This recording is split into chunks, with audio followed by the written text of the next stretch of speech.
ഊണ് കഴിക്കാൻ വരുന്നില്ലേ? ഇല്ല, നിങ്ങൾ പൊയ്ക്കോളൂ. വിശപ്പില്ലേ? ഇല്ല, നാണിയമ്മ പൊയ്ക്കോളൂ.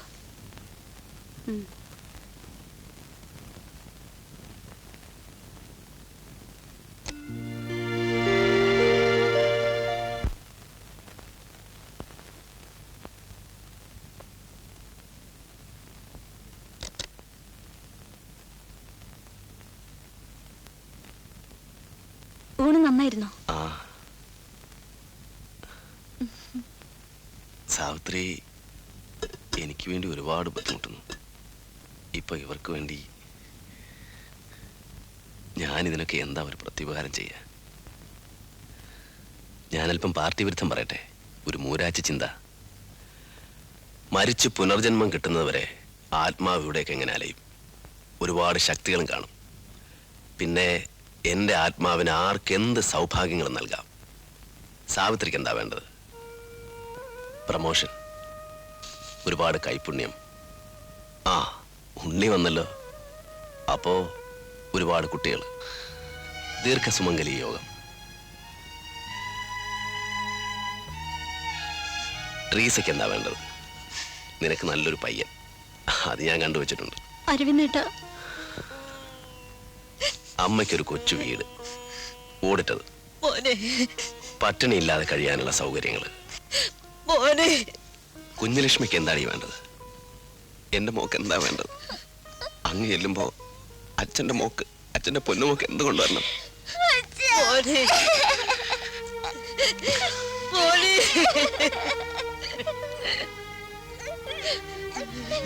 എന്റെ പൊന്നു മോളെ,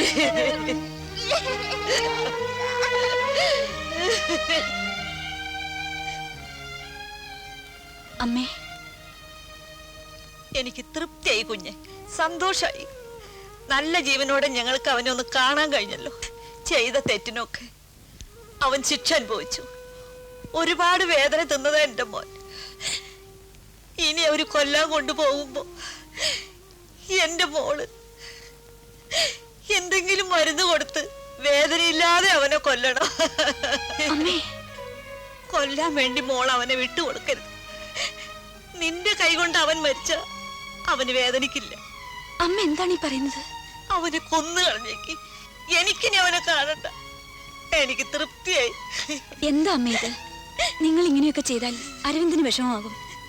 അമ്മേ, ഇനി അരവിന്ദന് വിഷമിപ്പിക്കരുത്. സന്തോഷത്തോടെ യാത്ര പറഞ്ഞിട്ട് വരൂ. എന്റെ വണ്ടിയിൽ തന്നെ അയക്കാം. മുഖം തുടച്ചിട്ട് പോകൂ.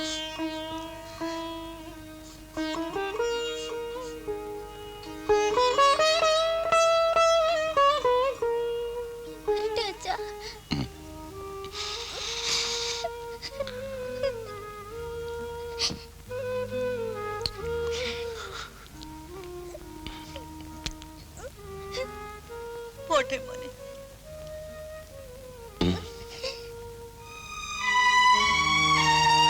കൈക്കൂലിക്കും അഴിമതിക്കും എതിരെ പോരാടുന്ന ഒരു രാഷ്ട്രീയക്കാരന്റെ അമ്മ ചെയ്ത പണി കണ്ടോ? ഇതിനു മുൻപൂടെ വന്നപ്പോൾ എനിക്ക് തന്ന കൈക്കൂലി. നേരാണോ അമ്മേ? അങ്ങനെ നല്ല പിള്ള ചമയൊന്നും വേണ്ട. അന്ന് കൊണ്ടുവന്ന ഏത്തപ്പഴവും മാമ്പഴവും ഒരെണ്ണം പോലെ എനിക്ക് തരാതെ എല്ലാം തിന്ന് തീർത്തില്ലേ? പോട്ടെ മോനെ.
എങ്ങോട്ടാ? അരവിന്ദനൊരു മരുന്നാ ഇവിടെ ഇല്ലെന്ന് പറഞ്ഞു, പുറത്തുനിന്ന് വാങ്ങണം. താൻ വാർഡിലേക്ക് വെക്കോ. സാർ ആ വേണു, 5-ാം വാർഡിലെ ജെയിംസിന്റെ പ്രഷർ ഒന്ന് ചെക്ക് ചെയ്തേക്കും. ഡോക്ടർ, ഇതൊരു ടോണിക് അല്ലേ? അതെ, ബി കോംപ്ലക്സാ, ഇവിടെ ഇല്ല. എന്തിനാ ഡോക്ടർ ഈ ടോണിക്കും കരിങ്കലും രസായനവും ഒക്കെ? അയാളെ എന്താ ഗുസ്തി കൊണ്ടാൻ പോകുന്നു? ഒറ്റ നോട്ടത്തിന് അരവിന്ദന് ഇപ്പൊ കുഴപ്പമൊന്നുമില്ലല്ലോ. എന്നിട്ടും അയാളെ ഡിസ്ചാർജ് ചെയ്യാൻ നിങ്ങൾക്ക് എന്താ ഇത്ര ബുദ്ധിമുട്ട്? എങ്ങനെയെങ്കിലും അയാളെ കൊലമരം വരെ ഒന്ന് എത്തിച്ചാൽ എനിക്ക് ശ്വാസം നേരെ വീഴും. അത് നിങ്ങളുടെ കാര്യം. അയാൾ എന്റെ പേഷ്യന്റ് ആണ്. എനിക്ക് ഓക്കെ എന്ന് തോന്നാതെ ഞാൻ റിലീസ് ചെയ്യില്ല. ഡോക്ടർക്ക് മനസ്സിലാകില്ല എന്റെ ടെൻഷൻ. ഏത് സാഹചര്യത്തിൽ നിന്ന് രക്ഷപ്പെടാൻ പരിശീലനം ലഭിച്ച ഒരു വിപ്ലവകാരിയാണ് അയാൾ. കട്ടിൽ കിടന്നപ്പോൾ എന്തുമാവട്ടെ, ഇന്ന് അയാൾ പൂർണ്ണ ആരോഗ്യവാനാണ്. 4 പോലീസുകാരെയും വെച്ച് അയാളെ ഇവിടെ സംരക്ഷിക്കുക എന്ന് വെച്ചാൽ നിങ്ങൾക്ക് എന്താ ഇത്ര ധൃതി അയാളെ തൂക്കിക്കൊല്ലാൻ? ഒരു ശവത്തിന് തുല്യം കുത്തിക്കേറി ഇവിടെ കൊണ്ടുവന്ന ആ മനുഷ്യനെ ഈ തരത്തിലാക്കിയത് ഞാനാ. താൻ രക്ഷപ്പെടുത്തിയ രോഗിയെ കൊല്ലാൻ വിട്ടുതരണമെന്ന് പറഞ്ഞാൽ ഏത് ഡോക്ടറിന്റെ മനസ്സ് വേദനിക്കും. അത് നിങ്ങൾക്ക് മനസ്സിലാവില്ല. നിങ്ങൾക്ക് അയാളോട് പേഴ്സണൽ വിരോധമൊന്നും ഇല്ലല്ലോ. എനിക്കുണ്ടായിരുന്നു. എന്നിട്ട് എന്റെ മനസ്സ് വേദനിക്കുന്നു. എനിക്ക് വേണ്ടി എന്തിനാ സാവിത്രി വഴക്കും ബഹളമൊക്കെ? ഇന്നല്ലെങ്കിൽ നാളെ റിലീസ് ചെയ്യേണ്ടി വരും. ഒരു ദിവസമെങ്കിൽ ഒരു ദിവസം മുമ്പേ. ഈ കാത്തിരിപ്പ് ദുസ്സഹമാണ്. തൂക്കുമരം വരെ ചെന്നെത്താനുള്ള ആരോഗ്യം എനിക്കുണ്ട്. എന്നെ വിട്ടുകൊടുത്തേക്കൂ. ഇല്ല ഇല്ല, ഒരു തൂക്കുമരത്തിനും നിങ്ങളെ ഞാൻ വിട്ടുകൊടുക്കില്ല. ഒരാരാച്ചാർക്കും കൊല്ലാൻ ഞാൻ അരവിന്ദനെ വിട്ടുകൊടുക്കില്ല. ആർക്കും കൊല്ലാൻ വേണ്ടിയല്ല ഞാൻ അയാളെ രക്ഷപ്പെടുത്തിയത്. ഞാനത് സമ്മതിക്കില്ല. കൊച്ചമ്മേ, അരവിന്ദൻ പറഞ്ഞത് ശരിയാ. ഇന്നല്ലെങ്കിൽ നാളെ അയാളെ വിട്ടുകൊടുക്കേണ്ടി വരും. ഉടനെ എന്തെങ്കിലും ചെയ്തില്ലെങ്കിൽ ചിലപ്പോ വൈകിപ്പോവും. എന്തെങ്കിലും എന്ന് പറഞ്ഞാൽ എന്തും എങ്ങനെയും. ഞാൻ ഒറ്റയ്ക്ക് വിചാരിച്ചാൽ ഒന്നും ചെയ്യാനാവില്ല.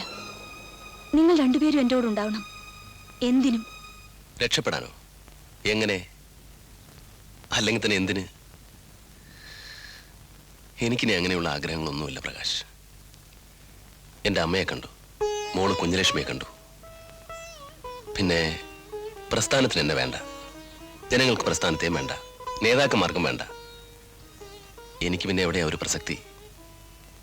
ജീവിക്കണം, പക്ഷേ അതിനുവേണ്ടി ഇനിയും ഒരു സമരം കൂടി ചെയ്യാനുള്ള മനക്കരുത്ത് എനിക്കില്ല, ധൈര്യമില്ല.